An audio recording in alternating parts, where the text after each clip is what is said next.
प्रत्येक वचन को फॉलो करते हुए भक्ति करेंगे तो परमात्मा हमारे भाग्य में आने वाले उन संकटों को, जिन संकटों को हम देख भी नहीं सकते, हम जानते भी नहीं हैं कि एक सेकंड बाद हमारे साथ में क्या होने वाला है, परमात्मा हमारी उन समस्याओं को गुप्त रूप में टाल देते हैं, हमें पता भी नहीं चलता है।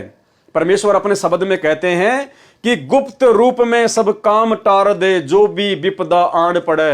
यानी हम भक्तों पर गुप्त रूप में ना जाने कितनी प्रकार की ऐसी समस्याएं होती हैं जो आके हमें परेशान करनी होती हैं, लेकिन सतगुरु रामपाल जी परमात्मा अपने भक्तों की उन समस्याओं को, उन संकटों को गुप्त रूप में दूर कर देते हैं। भगत को महसूस भी नहीं होता है और भगत अपनी नादानी से सोचता है कि मेरे को तो गुरु जी कोई लाभ ही नहीं दे रहे, मेरे को तो किसी प्रकार का कोई लाभ ही नहीं हो रहा। भाई और बहनों, इस बात को और अच्छे से समझने के लिए आपको गुरु जी का एक छोटा सा सत्संग सुनाता हूं, जिसमें परमात्मा अपने एक भगत का जिक्र कर रहे हैं जो कि सतलोक आश्रम बरवाड़ा में रहा करता था, सेवा किया करता था। और वो भगत एक बार हिसार गया, किस लिए? बीपी चेक करने की मशीन लाने के लिए। जो ब्लड प्रेशर चेक करती है मशीन, ऐसे वो मशीन लाने के लिए अपने एक दूसरे भगत भाई के साथ वो हिसार गया। तो मशीन वाली दुकान पे गया तो दुकान वाले ने उसको मशीन दे दी। अब उस भगत ने सोचा कि मैं अपना बीपी चेक करके देख लूं कि मशीन सही से काम कर रही या नहीं कर रही है। तो उस भगत ने खुद अपने हाथ पे वो पट्टा लगाया और वो चेक करने लगा। तो उसका जो बीपी था वो 220 से ऊपर था, 220 से ऊपर, यानी बहुत हाई। आदमी उसमें रह ही नहीं सकता, आदमी डामाडोल हो जाता है, चल नहीं सकता, धड़ाम से नीचे गिर जाए। 220 उसका बीपी। तो मशीन बेचने वाले ने देखा, रे भाई ये मशीन खराब है या क्या चक्कर है, क्योंकि वो भगत तो आराम से बैठा, उसको तो कुछ महसूस ही नहीं हो रहा। तो बीपी वाले ने कहा कि ला मैं चेक करता हूं एक बार। तो बीपी वाले ने, दुकान वाले ने उस भगत का बीपी चेक किया लगा के पट्टा, तो वो ही 220। दूसरी मशीन से चेक किया कि हो सकता है मशीन खराब हो, ऐसा तो होता ही नहीं है, इतना तो किसी का जाता ही नहीं है, इतना जिसका चला गया वो तो राम को प्यारा हो जाता है। तो उसने 2-3 मशीनों से चेक किया तो उसका तो वही 220, 230। तो उसने कहा कि भाई तू ठीक ठाक है, तेरे को कोई दिक्कत नहीं है? बोले मेरे क्या दिक्कत है, तेरे सामने खड़ा हूं। बोले कोई मन में ऐसा कोई उथल पुथल वगैरह, कोई मन में कोई घबराहट? बोलो ना, कुछ नहीं है। तो बोले भाई ये क्या चक्कर है फिर? तो उसने किसी दूसरे का चेक किया तो उसका नॉर्मल दिखाया उस मशीन ने। वो भगत वहां से मशीन लेकर आ गया। आने के बाद उसने ये सारी बातें अपने गुरुजी को बताई। तो गुरुजी ने कहा कि मेरे सामने चेक करो। तो गुरुजी के सामने चेक किया तो वो ही 220।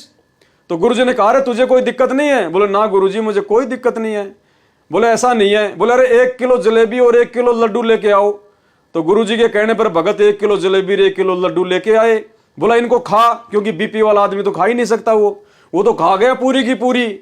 और फिर उसका बीपी चेक किया तो फिर वही 220, 230। तो गुरुजी ने कहा कि अब तुझे कोई दिक्कत नहीं है? बोले ना गुरुजी मैंने कोई दिक्कत नहीं है, बोलो आराम से सेवा करता हूं और बढ़िया खा गया बोले आपके सामने। और बोला मैं अब खा के दिखा दूं। तो भाई और बहनों, ये उदाहरण परमात्मा ने इस प्रकार का क्यों पेश किया? परमात्मा को तो पता था कि उस भगत के जीवन में वर्तमान में कैसा कैसा संकट आना था। उस भगत ने ऐसे ही उस बीमारी से, बीपी से तड़प तड़प के मरना था, लेकिन वो सतगुरु रामपाल जी की शरण में था और आश्रम में उनके साथ रह के सेवा किया करता था। इसलिए परमात्मा ने गुप्त रूप में उस भगत के संकट को टाल रखा था। और उस उदाहरण से अभी आप जो सत्संग सुनने वाले हैं छोटा सा, इस वीडियो से परमात्मा हमें यह समझाना चाह रहे हैं कि जिस प्रकार मैंने उस भगत का बीपी, उस बीपी से उसको मरना था, उस समय उसकी वो हालत होनी थी, उस समय वो किसी हॉस्पिटल में होना था, लेकिन वो मेरी शरण में था, इसलिए उस भगत के उस संकट को मैंने गुप्त रूप में टाल रखा था। यानी मैंने उसके ऊपर उस बीपी के प्रभाव को कम कर रखा था, जबकि उसके साथ तो उस समय वैसा ही होना था, जबकि उस समय वो आश्रम में नहीं बल्कि किसी हॉस्पिटल में होना था। तो परमेश्वर कहते हैं गुप्त रूप में सब काम सार दे जो भी विपदा आन पड़े। तो ठीक इसी प्रकार भाई और बहनों, यदि आप सतगुरु रामपाल जी की शरण में हैं और आपके ऊपर यदि कोई विशेष आपत्ति नहीं है, या आपके साथ यदि इस प्रकार के कोई चमत्कार नहीं हो रहे हैं और थोड़ी बहुत कोई हल्की फुल्की समस्या यदि आपके ऊपर है, तो यही सोच के चलना, और यही वास्तविकता है कि वो समस्या कोई छोटी समस्या नहीं है, वो बहुत भयंकर समस्या थी जो आपकी जान पे आनी थी, आपकी मृत्यु होनी थी, आपका घर बर्बाद होना था। लेकिन आज आप परमात्मा की शरण में हैं, इसलिए वो समस्या परमात्मा ने आपकी हल्की कर रखी है। अगर आप इनकी आज शरण में ना होते तो आज आपका जीवन बर्बाद होना था। तो ये छोटा सा सत्संग गुरुदेव का आप सुनिए। इस सत्संग को सुनने के बाद आपको भली बात ही समझ में आएगा कि किस प्रकार से परमात्मा ने आप और हम समस्त आत्माओं के पाप कर्मों को किस प्रकार से अपनी शक्ति से, अपने आशीर्वाद से हल्का किया हुआ है। तो कभी भी मन में यह शंका नहीं होनी चाहिए कि गुरुजी मेरे साथ कोई चमत्कार क्यों नहीं करते, बहुत सारे भक्तों के साथ में चमत्कार होते हैं। तो इसके भाई बहनों, इस प्रकार बहुत सारे रीजन होते हैं। गुप्त रूप में परमात्मा हम सबके साथ में है, अन्यथा हम ये भक्ति कर ही नहीं सकते। अगर आज गुरुजी का आशीर्वाद हमारे साथ ना हो तो हम ये सतगुरु रामपाल जी, परमेश्वर जी वाली भक्ति कर ही नहीं सकते। अरे ये भक्ति और इन मंत्रों का जाप तो उस काल ने ब्रह्मा विष्णु महेश को भी नहीं जपने दिया। जब परमात्मा उनके पास में गए, प्रथम बार उनको प्रथम नाम दिया, उनको एक एक मंत्र दिया, और दोबारा जब परमात्मा उनको सतनाम देने गए ज्ञानी ऋषि के रूप में, तो गुरुदेव भगवान ने बताया कि काल उनके अंदर आके बैठ गया, उल्टी प्रेरणा भर दी, गुरुजी को उल्टा सीधा बोलने लग गए कि आपको ज्ञान नहीं है पूरा, भगवान तो ओम है, ब्रह्म है, उसके ऊपर कोई नहीं है, हम नहीं मानते आपकी बात। और आज आप और हम ये सतनाम लेकर भक्ति कर रहे हैं। क्यों? क्योंकि समर्थ का आशीर्वाद है, ये किसी चमत्कार से कम नहीं है। 21 ब्रह्मांड में आप काल के विरुद्ध भक्ति नहीं कर सकते, सतनाम का एक मंत्र जाप नहीं कर सकते, लेकिन आज आप हम कर रहे हैं। क्यों? सतगुरु के आशीर्वाद से। ये सतगुरु का सबसे बड़ा चमत्कार है, ये सतगुरु की मेहर है। तो गुप्त रूप में परमात्मा इस प्रकार से हम सबके साथ में है। ये सत्संग आप जब सुनेंगे तो आपको स्पष्ट रूप से पता चल जाएगा। तो कहने का भाव ये है, पुण्यात्माओं, परमात्मा जो चाहे सो कर सकता है, और जब हम भगवान की आड़ में बैठ जाते हैं तो हमारे साथ अनहोनी होने लग जाती है। एक और कथा सुनाता हूँ। एक भक्त है, हमारा अपना सेवक है, डॉक्टर भक्त कृष्ण करसोड़ाते हैं। वो यहाँ मेन गेट के ऊपर फर्स्ट एड की जो काम भी करता है। तो फर्स्ट एड में वो अपना एक बीपी मापने का एक इलेक्ट्रॉनिक सिस्टम लेने चला गया हिसार। अभी महीने पहले की बात है।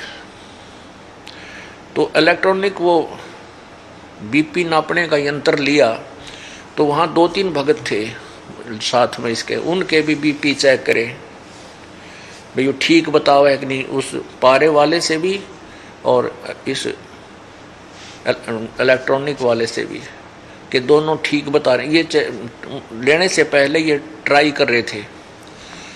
तो उस डॉक्टर यानी जो कृष्ण भगत है, करसोड़े थे, उसका बीपी दोनों ने, उस पारे वाले ने भी और इलेक्ट्रॉनिक वाले ने भी बताया 270 आई ब्लड प्रेशर 270। अब वो यंत्र बेचने वाला भी उसके मुंह का ना देखा, 2-3 बार देखा 270। तो उसने तो कोई जिक्र किया नहीं, नो कह दिया भाई कोई बात ना, ये स्वस्थ आदमी का हो जाता है। जब उनकी बुद्धि फेल हो जाती है ना, वो फिर कोई ना करने लग जाते हैं। फिर वो यहाँ ले आया आश्रम में, मेरे को दिखाने लगा। तो मैं अभी चेक करके देखा बीपी, और मेरा भी चेक कराया, वो ठीक आया। फिर उसका चेक कराया, मैं वहीं बैठा था, उसका आया 245 ऊपर का। मैंने कहा तेरा 245? ने बोला वहाँ तो 270 था, ये और घट गया थोड़ा। मैं कह रहा तेरा कोई तकलीफ नहीं? बोला ना कोई तकलीफ नहीं। हद कर दी, वहाँ तकलीफ नहीं, तू मरेगा। तो मैंने कहने से यहाँ फिर चेक कराया उसने। मैं चेक कर ले, ऐसा सौदा हुआ करा, इसका पता नहीं लगता कि ना जाने कब अदरक मार जाए, इसमें हार्ट अटैक हो जाए। चेक करा 270। कहने लगे इसमें आगे नापन का कोई ना मनवाना ज़्यादा भी हो, इसका इस जो बीपी मापन का यंत्र में 270 ही नाप सके है, यो आगे से कोई ना ऊपर भी चला जाता। यानी इतना बीपी, ब्लड प्रेशर। ने बोला मैं कोई तकलीफ तो है नहीं, वैसे आपको तो मैं चेक करा लेता हूँ। फिर यहाँ चेक कराया, यहाँ 2-3 डॉक्टरों से, एक ने बताया 234, एक ने बताया 230, एक ने 240। तो वो कहने लगे भाई तो अपना इक्को करा ले। वो स्वस्थ। फिर मेरे पास आया, बोला जी वही इक्को की सलाह दे, हम अभी इक्को करा ले, के बेरा के बिजली गिर जाए इसका चेस्ट सांग में। तो इसार गया इक्को कराने। वहां डॉक्टर ने इक्को की, उसमें कोई बीमारी नहीं, और बीपी नापा 245। वो डॉक्टर कहे तेरा कोई तकलीफ नहीं? बोला ना जी कोई तकलीफ नहीं, बिल्कुल भी ना, कोई सिर में कोई भारीपन या कोई बेचैनी। बोला मतलब है कोई ना?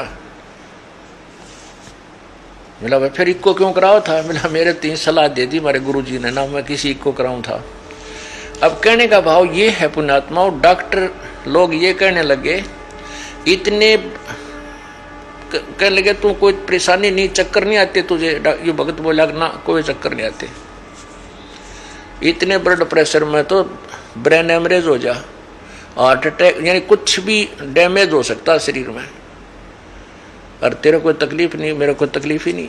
वो कह रहा है आइए रे डॉक्टर किसने लाइयो बुला के, वो भगत ने। तो उसके बाद हमने उसको सलाह दी भाई तू गोली तो ले ले, कोई बात ना बीपी की। उन्हें 2-4 दिन गोली भी खाई, वो टेबलेट खा ली तो भी नो का नो। अब वो खूब तक रोटी खावे, इतने लाडू जलेबी दर्जा माश ने खा के देखा, सारे खा जावे और कोई तकलीफ नहीं, कोई नो प्रॉब्लम एट ऑल। तो पुण्यात्मा ये भक्ति का प्रभाव होता है।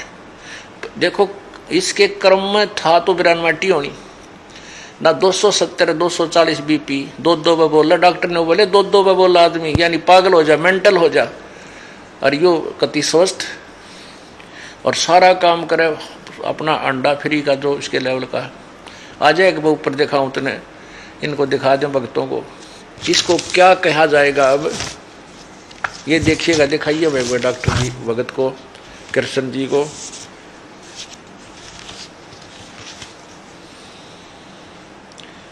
इसको कृष्मा है, ये कृष्मा कहेंगे कबीर भगवान का, जो परमात्मा की आड़ में बैठे हैं उनके ऊपर ऐसे अनहोनी करता है भगवान। काल अब कर्म ने तो दबाव दे रखा है कि कुछ भी हानि कर सकता था, लेकिन मालिक नहीं करने देगा, परमात्मा नहीं करने देगा। ये है डॉक्टर भगत कृष्ण, गांव करसोड़ाते हैं। और आपने बताओ कोई तकलीफ आपका है? नहीं जी मेरा कोई तकलीफ नहीं है। परमात्मा और परमात्मा कबीर साहब प्रबंधित छोड़ सतगुरु रामपाल महाराज जी की दया से आज मेरा कोई तकलीफ नहीं है। मेरा सिर भी नहीं दुखता, न पैर दुखते हैं, ना कोई तकलीफ है शरीर में। मैं बिल्कुल स्वस्थ हूँ और पूर्ण परमात्मा की दया से ही ये कार्य होते हैं, नकली संतों से नहीं होते, पूर्ण संत से ही होते हैं ये, जो आज परमात्मा की दया से मैं इनके चरणों में सेवा करता हूँ और रहता हूँ। सच साहिब अब ना जस्ती होती इसने खुआ के दिखाऊं थोड़ा से इतनी जलेबी खा जा लाडू ही 1 मिनट में, अरने घूमे जागा कति कोई का अच्छा हलवा खावे जो प्रसाद मिल रहा है, और किसी प्रकार का कोई परहेज नहीं, कति नॉर्मल इतना शील स्वभाव का आदमी है। तो परमात्मा इसीलिए याद किया जाता है कि आने वाली आपत्ति अपना काम करें, पाप अपना काम करेंगे, भगवान अपना काम करेगा। तो भक्ति में यह शक्ति होती है, दास गरीब तबीब तन चंगा करत कबीर वे। ये कबीर परमात्मा ने इस भगत का शरीर चंगा कर रखा है, और बीपी ईब चेक कर देना थारे सामने, जो 200 से ऊपर नहीं पावत है, अब भी 100 का न्यू है इसका, 200 से ऊपर पाओगा कल कुछ ना कुछ करके दिखाइए, तड़क शाम ने दिखावांगे, चेक कर लिए 200 से ऊपर है, 220 215 230 40 तक हो जाए, हर कोई नो प्रॉब्लम एट ऑल। तो पुण्यात्माओं इसको कहते हैं भगवान का सहारा। उसी समय परमेश्वर ने मगरमच्छ के मस्तिष्क में सुदर्शन चक्कर दे मारा, मगरमच्छ का मुंह खुल गया, हाथी ने ररंकार धुन से गरक हृदय से पुकार की, तो परमात्मा ने तुरंत सुन ली अपने भक्तों की, और हाथी की जीवन रक्षा हुई। भाइयों और बहनों, ये इस प्रकार के जो चमत्कार हैं, ये हाथी और मगरमच्छ के साथ में क्यों हो गया? आप कहोगे भाई हम भक्तों के साथ तो नहीं हो रहा, हम तो मानव शरीरधारी है। उधर हाथी के साथ में हो गया, हाथी तो जानवर था। तो ये वर्तमान में हाथी और मगरमच्छ किसी संत की शरण में नहीं थे, ये पहले परमात्मा की शरण में थे और बीच में भक्ति छोड़ के चले गए। और जब इनको वो शरीर प्राप्त हुआ हाथी का और मगरमच्छ का, और जब उसके ऊपर आपत्ति आई और आपत्ति में जब उसने परमात्मा को पुकारा, तो उसकी पूर्व जन्म की भक्ति के आधार से परमात्मा ने उस आत्मा की पुकार को सुना। अब आज हम जो भक्ति कर रहे हैं संत रामपाल जी की, और यदि किसी कारण से हम पार नहीं हुए तो सतलोक तो जान नहीं पाएंगे।